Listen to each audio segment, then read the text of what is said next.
আসসালামু আলাইকুম, কেমন আছেন সবাই? আজকে আমি আপনাদের একটি নতুন রেসিপি দেখাবো।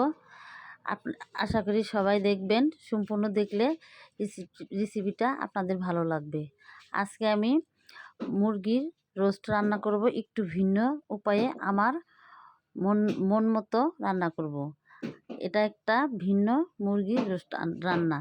আমি প্রথমে দুধ নিয়েছি, একটু টক দিয়েছি, তারপরে সব ধরনের মশলা দিয়েছি। এখন এই মাংসটাকে ভালো করে মিক্সড করে নিচ্ছি।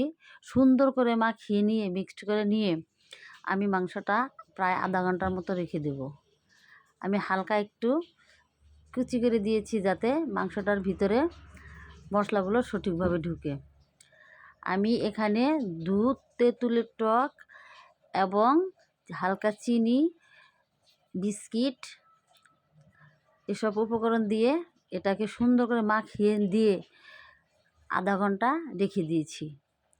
এটা আমি আধা ঘন্টা ফ্রিজে রেখে দেওয়ার পরে বের করব। এটা সুন্দর করে মাখানো হয়ে গেছে, আমার আধা ঘন্টা হয়ে গেছে। আমি এখন কড়াই দিয়ে দিচ্ছি চুলাতে এবং এর ভিতরে তেলও দিয়ে দিচ্ছি। এখন আমি মাংসগুলো একটা একটা করে কড়াইয়ের ভিতরে দিয়ে দিব। তেলটা হালকা গরম হোক, গরম হওয়ার পরে আমি মাংসগুলো দিয়ে দিব। এখন আমি মাংসগুলো দিয়ে দিচ্ছি, একটা একটা করে বসিয়ে দেব। আমি এই রান্নাটা আমার মন মতো করেছি। অনেকে অনেক রকম রান্না করে, আমিও পারি অনেক রকম রান্না করতে। এক এক সময় এক এক রকম রান্না করি। আমার যখন যেভাবে মনে চায় আমি সেভাবে রান্না করি। জানি না আপনাদের কাছে কেমন লাগবে, আমার কাছে অনেক ভালো লাগে এবং খেতেও অনেক সুস্বাদু হয়। তো আমার বাসায় মেহমান এসেছে, এর সাথে আমার ছোট ভাই, মা এরাও আছে, শ্বশুরবাড়ির লোকজনও দু একজন আছে। সবাই আমার বাসায় রান্না করছি, তারা খাওয়া দাওয়া করবে। তো আমি এই রান্নাটা আজকে একটু ভিন্নভাবে নতুন উপায় করলাম। এটা দুধ এবং টক মুরগির রোস্ট। এটাকে আমি এখন এই মাংসগুলোকে আমি এখন সুন্দর করে ভেজে নিব। সবগুলো আস্তে আস্তে কড়াইয়ের ভিতর দিয়ে দিয়েছি। দেখেন অনেক সুন্দরভাবে ভাজা হয়ে গেছে, অনেক মচমচা। আমি এখন এগুলো প্লেটে তুলে নিচ্ছি।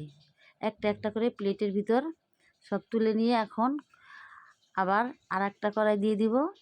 তেলটা গরম হবে, গরম হওয়ার পরে আমি সব ধরনের গরম মশলা ভেজে নিব, সুন্দর করে ভেজে নিয়ে নিব।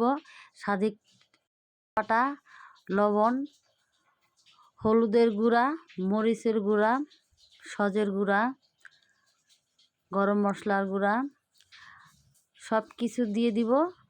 তেলটা অনেক গরম হয়ে গেছে, এর জন্য আমি এর ভিতরে একটু হালকা পরিমাণ পানি দিয়ে দিব। আমি হালকা পরিমাণ পানি দিয়ে দিচ্ছি। মশলাটা গরম হবে এবং বলক ওঠা অবধি আমি এটা নাড়াচাড়া করতে থাকবো। আমি সুন্দর করে নাড়াচাড়া করে আস্তে আস্তে বলক তুলে নিব। বলক হয়ে গেছে, কালারটাও এসে পড়েছে। আমি এখন এর ভিতরে আবার একটু দুধ দিয়ে দিব, একটু দুধ ঢেলে দিলাম। এখন এই মশলাগুলোকে আবার সুন্দর করে দুধের মধ্যে নাড়াচাড়া করে নিব, সুন্দর করে মিক্সড করে নিচ্ছি। দেখেন অত্যন্ত সুন্দর একটা কালার এসেছে, সেই রকম একটা কালার এসেছে। সেন্টটাও অনেক সুন্দর, অনেক সুন্দর একটা গ্রান এসেছে নাকের ভিতরে, সুন্দর একটা গ্রান, অনেক ভালো লাগছে।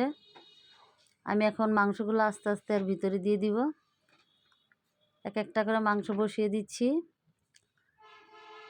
আমার মশলাগুলো চেপে এসেছে, সেই কারণে এখানে মাংসগুলো বসিয়ে উঠে পড়েছে। আমি সুন্দর করে বসিয়ে কিছুক্ষণ রেখে দিব, নাড়াচাড়া করে ভালো করে মিশিয়ে কিছুক্ষণ রেখে দেব।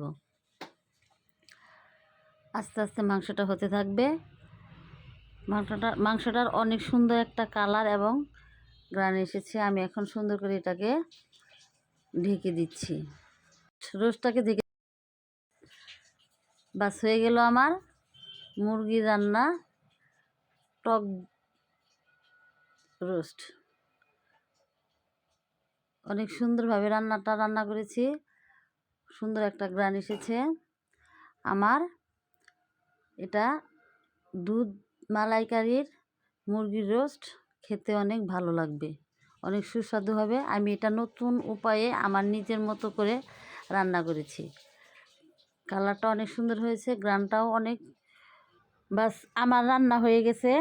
যদি আপনাদের ভালো লাগে অবশ্যই আপনারা একটা লাইক, কমেন্ট এবং শেয়ার দিয়ে পাশে থাকবেন। আশা করি আপনারা আমার পাশে থাকবেন।